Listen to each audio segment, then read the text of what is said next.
I know, I like down half a glass of water. Good afternoon. My name's Dr. Paul Lang. I'm a staff optometrist here at LOI.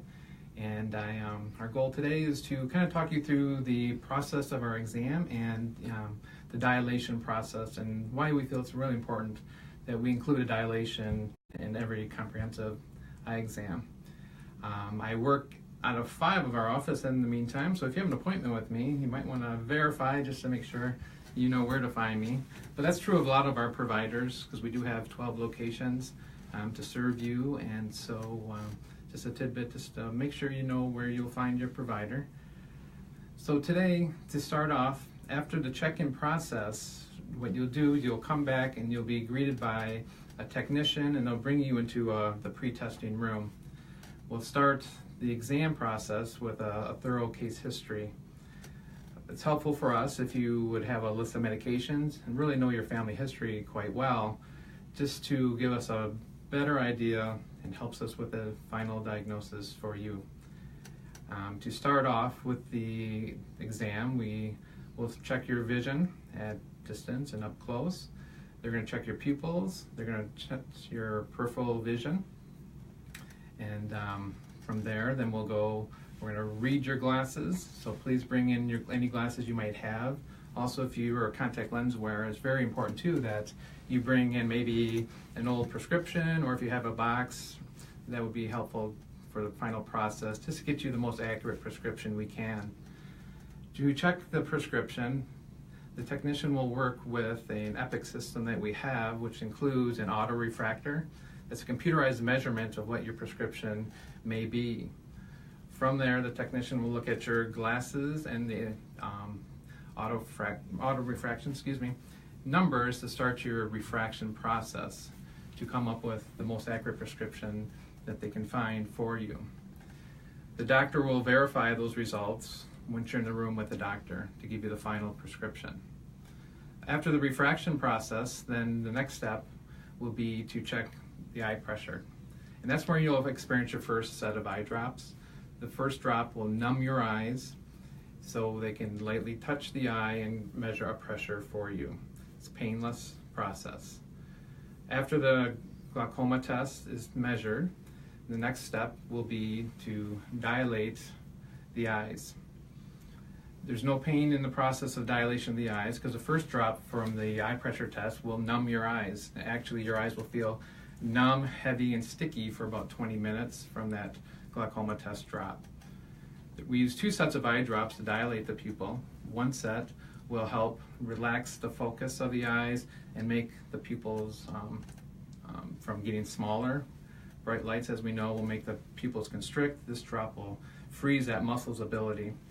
We have a second eye drop which also extends the ability to dilate the eye muscle as well.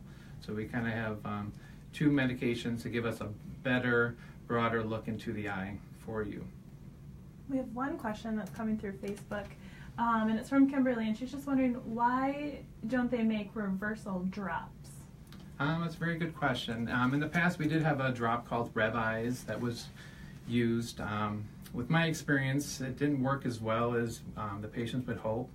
The drop would burn. It would leave the patient with redness of the eye, and it only really acted on making the pupil come back down in size quicker, but it didn't solve the problem with the blurred focus problem.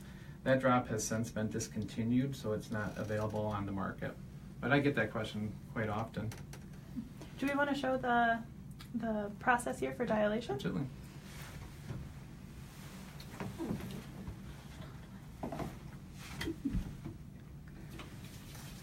There you go. So Vanessa's going to instill the dilating drops in the eyes for our patient Kyrie. And like I mentioned, we use 2 different drops just to give us the fullest pupil effect. And we're just going to demonstrate with one today.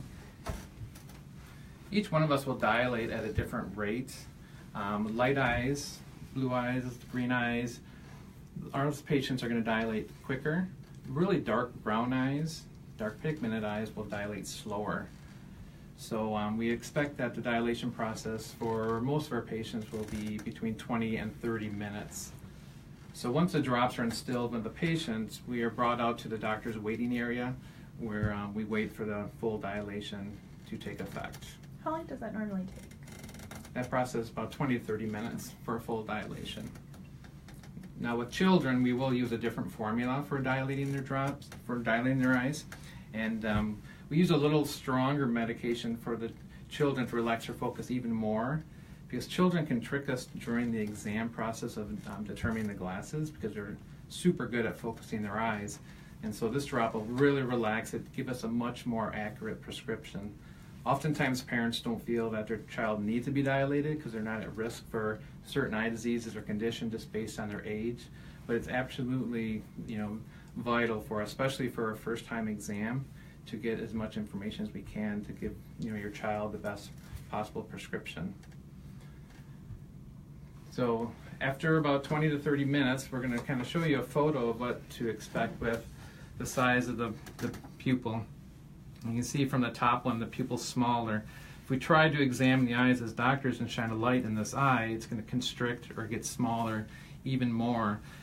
So it really only would allow the doctor about a 25 to 30% view of the inside of the eye. If there's a cataract or there's a scar on the front window of the eye, it limits our view even more. So that's why we recommend that we have our patients dilate their pupils so we can get a much deeper view into the eyes. It gives us a better look for cataracts. It helps us look at the optic nerve for glaucoma. It's going to help us get a better view at the macula, where we can develop macular degeneration. And it allows us to look deeper in the deeper periphery of the retina to look for any signs of risk factors for retina detachments, the rare chance of eye tumors, things of that nature. I actually had a patient last week for just a routine eye exam, and on that exam, I was able to find an early signs of retinal detachment. So even though she came in seeing 20/20, we were able to catch the detachment early enough so that it can be fixed and prevent a vision loss in the future. So we have two more questions coming in. One is, what's the normal eye pressure? What's a normal eye pressure? Normal eye pressure, it's considered between 11 and 22. Eye pressure can be tricky. Years ago, anyone with a pressure of 20 or higher, we considered that they have glaucoma. We know that's not true today because the thickness of the front window of the eye can affect the eye pressure. So somebody with a pressure of 11 or 12 can have glaucoma. Somebody with a pressure of 25, 26 can be found to have normal health and not have glaucoma. So the eye pressure is just one small piece of the whole picture, and that's where the dilation helps us look at the optic nerve. The optic nerve is what gets damaged with glaucoma. And so with the combination of the dilation and the eye pressure, we can help diagnose that sooner. And just for those tuning in, Crystal is asking, are there drops to reverse the dilation? There was a drop that's called Revise. We mentioned that it has been since discontinued because it didn't work as well as we had hoped. The drop caused a lot of burning and stinging, and the patient left with more red eyes than they showed up with. And the medication really only affected the size of the pupil, made it come down in size quicker, but it didn't affect bringing the focus back. The typical dilation drops is probably, for the average person, it's going to last for about 4 to 6 hours. So your side effects are going to be, you're going to have some light sensitivity. So we'll give you some sunglasses if you didn't bring any with you. You're going to have blurred vision up close for that period of time as well. Now with the children, as I mentioned earlier, we are using stronger drops for them. So their focus is probably going to be blurred for at least 8 hours, if not longer.